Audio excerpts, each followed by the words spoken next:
Story of the Door. Mr. Utterson, the lawyer, was a man of a rugged countenance that was never lighted by a smile, cold, scanty, and embarrassed in discourse, backward in sentiment, lean, long, dusty, dreary, and yet somehow lovable. At friendly meetings, and when the wine was to his taste, something eminently human beaconed from his eye, something indeed which never found its way into his talk, but which spoke not only in these silent symbols of the after-dinner face, but more often and loudly in the acts of his life. He was austere with himself, drank gin when he was alone, to mortify a taste for vintages, and though he enjoyed the theatre, had not crossed the doors of one for 20 years. But he had an improved tolerance for others, sometimes wondering, almost with envy, at the high pressure of spirits involved in their misdeeds, and in any extremity inclined to help rather than to reprove. "I incline to Cain's heresy," he used to say quaintly. "I let my brother go to the devil in his own way." In this character it was frequently his fortune to be the last reputable acquaintance and the last good influence in the lives of down-going men.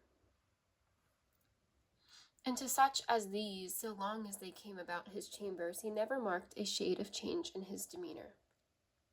No doubt the feat was easy to Mr. Utterson, for he was undemonstrative at the best. Even his friendship seemed to be founded in a similar catholicity of good nature. It is a mark of a modest man to accept his friendly circle ready-made from the hands of opportunity, and that was the lawyer's way. His friends were those of his own blood, or those whom he had known the longest. His affections, like ivy, were the growth of time. They implied no aptness in the object. Hence, no doubt, the bond that united him to Mr. Richard Enfield, his distant kinsman, the well-known man about town. It was a nut to crack for many, what these two could see in each other, or what subject they could find in common. It was reported by those who encountered them in their Sunday walks that they said nothing, looked singularly dull, and would hail with obvious relief the appearance of a friend. For all that, the two men put the greatest store by these excursions, counted them the chief jewel of each week, and not only set aside occasions of pleasure, but even resisted the call of business, that they might enjoy them uninterrupted.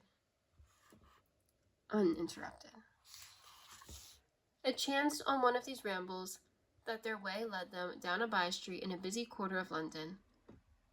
The street was small and what is called quiet, but it drove a thriving trade on the weekdays. The inhabitants were all doing well, it seemed, and all emulously hoping to do better still, and laying out the surplus of their grains in coquetry, so that the shop fronts stood along that thoroughfare with an air of invitation, like rows of smiling saleswomen. Even on Sunday, when it veiled its more florid charms and lay comparatively empty of passage, the street shone out in contrast to its dingy neighborhood, like a fire in a forest, with its freshly painted shutters, well-polished brasses, and general cleanliness and gaiety of note instantly caught and pleased the eye of the passenger. 2 doors from one corner on the left hand going east, the line was broken by the entry of a court, and just at that point, a certain sinister block of building thrust forward its gable in the street. It was 2 stories high, showed no window, nothing but a door on the lower story and a blind forehead of discolored wall in the upper, and bore in every feature the marks of prolonged and sordid negligence. The door, which was equipped with neither bell nor knocker, was blistered and disdained. Tramps slouched into the recess and struck matches on the panels. Children kept shop upon the steps. The schoolboy had tried his knife on the moldings, and for close on a generation, no one had appeared to drive away these random visitors or to repair their ravages. Mr. Enfield and the lawyer were on the other side of the by-street, but when they came abreast of the entry, the former lifted up his cane and pointed. "Did you ever remark that door?" he asked, and when his companion had replied in the affirmative, "It is connected in my mind," added he, "with a very odd story." "Indeed?" said Mr. Utterson, with a slight change of voice. "And what was that?" "Well, it was this way," returned Mr. Enfield. "I was coming home from some place at the end of the world, about 3 o'clock of a black winter morning, and my way lay through a part of town where there was literally nothing to be seen but lamps.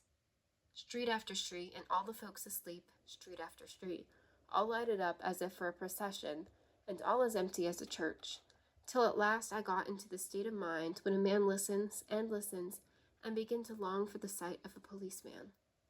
All at once I saw two figures, one a little man who was stumping along eastward at a good walk, and the other a girl of maybe 8 or 10 who was running as hard as she was able down a cross street.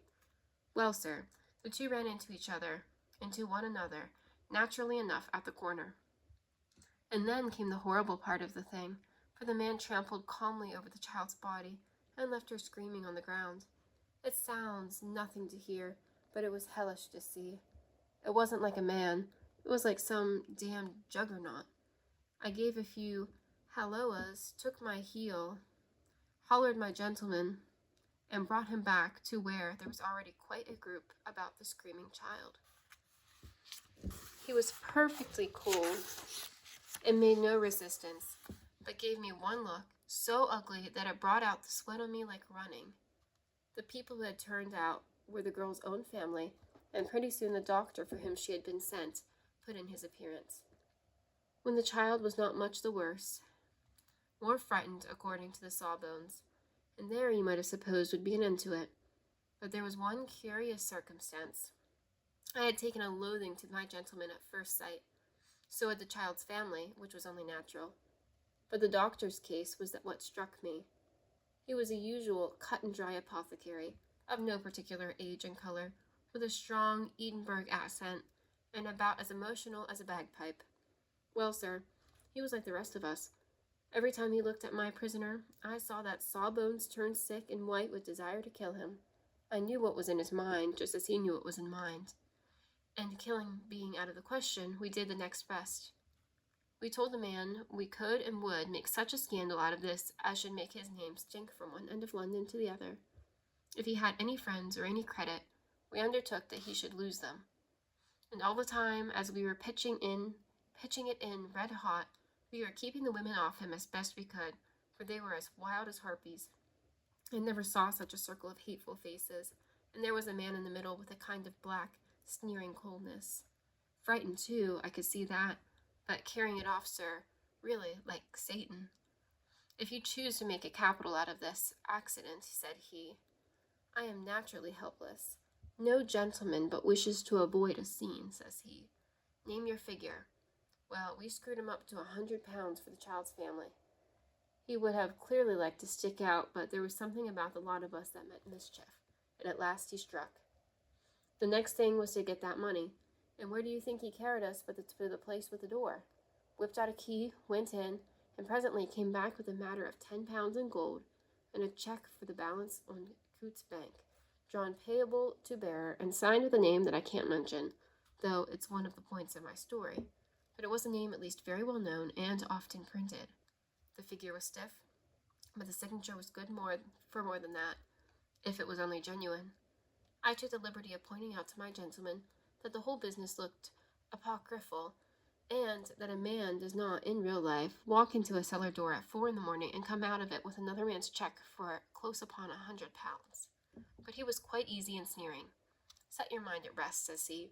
I will stay with you till the bank's open and cash the check myself. So we all set off, the doctor and the child's father, and our friend and myself, and passed the rest of the night in my chambers, and next day, when we had breakfasted, went in a body to the bank. I gave in the check myself, and said I had every reason to believe it was a forgery. Not a bit of it. The check was genuine. Genuine. Tut-tut, said Mr. Utterson. I see you feel as I do, said Mr. Enfield. Yes, it's a bad story, for my man was a fellow that nobody could have to do with, a really damnable man, and the person that drew the check is a very pink of the propriety, celebrated too, and what makes it worse, one of your fellows who do what they call good. Blackmail, I suppose, an honest man paying through the nose for some of the capers of his youth. Blackmail House is what I call the place with the door, in consequence, though even that, you know, is far from explaining all, he added, and with the words fell into a vein of musing.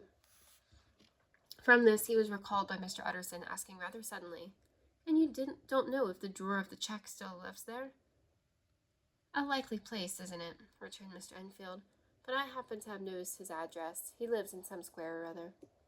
And you never asked about the place with the door? Said Mr. Utterson. No, sir. I had a delicacy, was the reply. I feel very strongly about putting questions. It partakes too much of the style of the Day of Judgment. You start a question, and it's like starting a stone. You sit quietly on top of a hill, and away the stone goes, starting others, and presently some bland old bird, the last you would have thought of, is knocked on the head in his own back garden, and the family have to change their name. No, sir, I make it a rule of mine. The more it looks like Queer Street, the less I ask. A very good rule, too, said the lawyer. But I have studied the place for myself, continued Mr. Enfield. It seems scarcely a house. There is no other door, and nobody goes in or out of that one but, once in a while, a great while, the gentleman of my adventure. There are 3 windows looking on the court on the first floor, none below. The windows are always shut, but they're clean. And then there is a chimney which is generally smoking, or somebody must live there. And yet it's not so sure, for the buildings are so packed together about the court that it's hard to say where one ends and another begins. The pair walked on again for a while in silence, and then, Enfield, said Mr. Utterson, that's a good rule of yours. Yes, I think it is, returned Enfield. But for all that, continued the lawyer, there's one point I want to ask. I want to ask the name of that man who walked over the child. Well, said Mr. Enfield, I can't see what harm it would do. It was a man of the name of Hyde. Said Mr. Utterson. What sort of man is he to see? He's not so easy to describe. There was something wrong with his appearance, something displeasing, something downright detestable. I never saw a man I so disliked, and yet I scarce know why. He must be deformed somewhere. He gives a strong feeling of deformity, although I couldn't specify the point. He's an extraordinary-looking man, and yet I really can name nothing out of the way. No, sir, I can make no hand of it. I can't describe him, and it's not want of memory, for I declare I can see him this moment. Mr. Utterson again walked some way in silence, and obviously under a weight of consideration.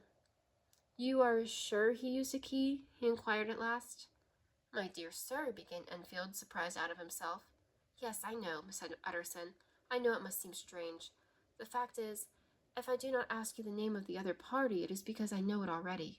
You see, Richard, your tale has gone home. If you have been inexact at any point, you had better correct it. I think you might have warned me, returned the other with a touch of sullenness, but I have been pedantically exact, as you call it. The fellow had a key, and what's more, he has it still. I saw him use it, not a week ago. Mr. Utterson sighed deeply, but said never a word, and the young man presently resumed. Here is another lesson to say nothing, said he. I am ashamed of my long tongue. Let us make a bargain never to refer to this again. With all my heart, said the lawyer. I shake hands on that, Richard.